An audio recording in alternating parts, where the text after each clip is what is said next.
It's Christmas time, and Christmas time is essentially about celebrating the birth of Christ, and therefore I thought it would be fitting to talk about Christ energy, because really and truly the Christ energy is the heart energy, and it's about love.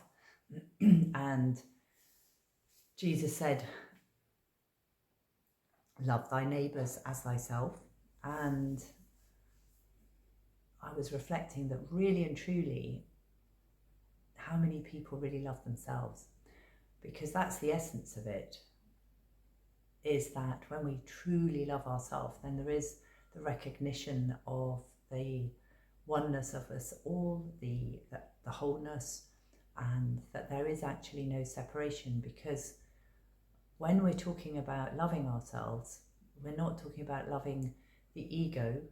Obviously, to be on planet Earth, we need to have a positive ego, in that we know we're Julia or whomever, and that we are here on a journey. We are on a human journey, even though we are spiritual beings. So that ego drives us forward and means that we can function in a body with a mind.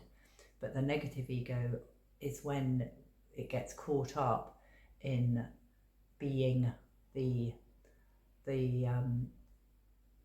ruler of us, really, that we get identified with all of the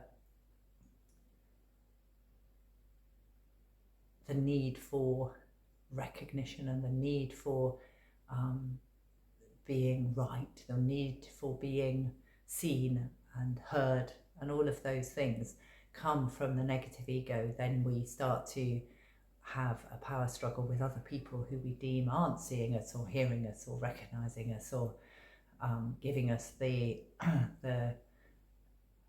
kind of attention that we need.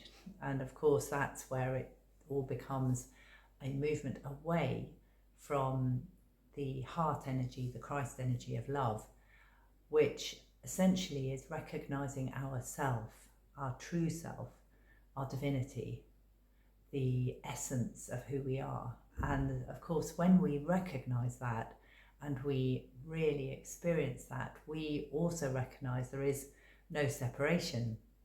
So that's a sort of oxymoron, because ultimately, when we know there's no separation and we're all one, then we are love, we experience love, we haven't got judgment of others. But the illusion of separation is a wonderful thing, because it allows us to experience ourselves as separate to the other, which means we see the contrast and we can see where we're needing to clear away anything that is separating us from our essence and from our true self. So that can come about in seeing a play out of struggle, power struggle, conflict with another, where we deem them wrong and we deem that we judge them.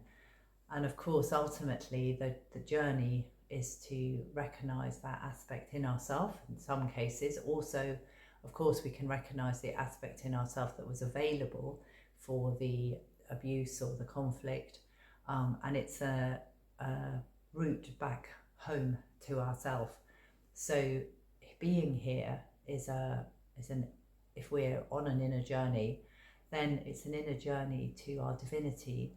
But along the way will come all sorts of contrasts, in that we might be in relationships where we're the victim, and we have to be able to, move from that place. Now that can, of course, take lifetimes. I'm not ever saying that people aren't having an incredibly difficult time, and that seems an insurmountable route to know themselves, or to even take full responsibility for our own journey. I recognise lots of people probably isn't their path in this life because it's too hard, and there will be people who aren't interested in that being their path in any way, who are enjoying the negative ego, as I called it earlier, in that they're enjoying the ride, they're enjoying the recognition and the applause and the celebration of their ego,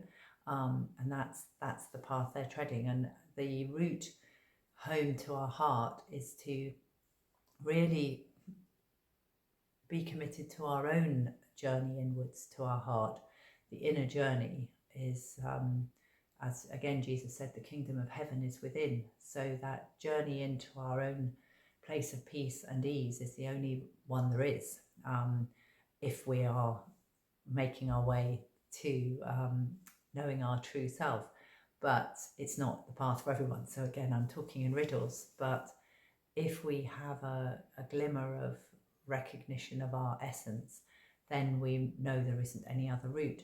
That doesn't mean that along the way we're not going to find ourselves reactive to people, wanting to be right, feeling that they are wrong this time, wanting to blame, absolutely feeling there's a huge separation between us and another, judging, all of those things. But we need that contrast to come back to the place within where there is nothing but love, because we are love. And that is the route to this planet healing.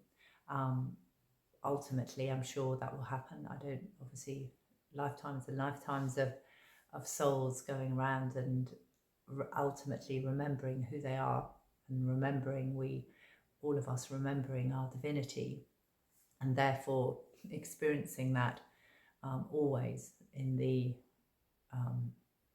presence of another. And even if there's something to work out, because we recognize our energies coming up, and there is some conflict coming up within us in the mirror of another person, when we know that this is an opportunity for growth, then it's a completely different orientation. And we will find that if we take full responsibility for our part in it, full responsibility for our clearing of whatever's arising, then growth happens. It just has to. It cannot be any other way.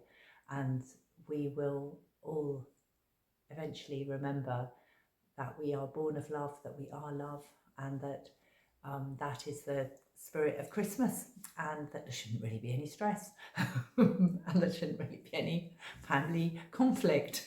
not really and truly, not if we are all remembering that this is an opportunity to gather as one and be as one and love as one and have goodwill to all men. So happy Christmas.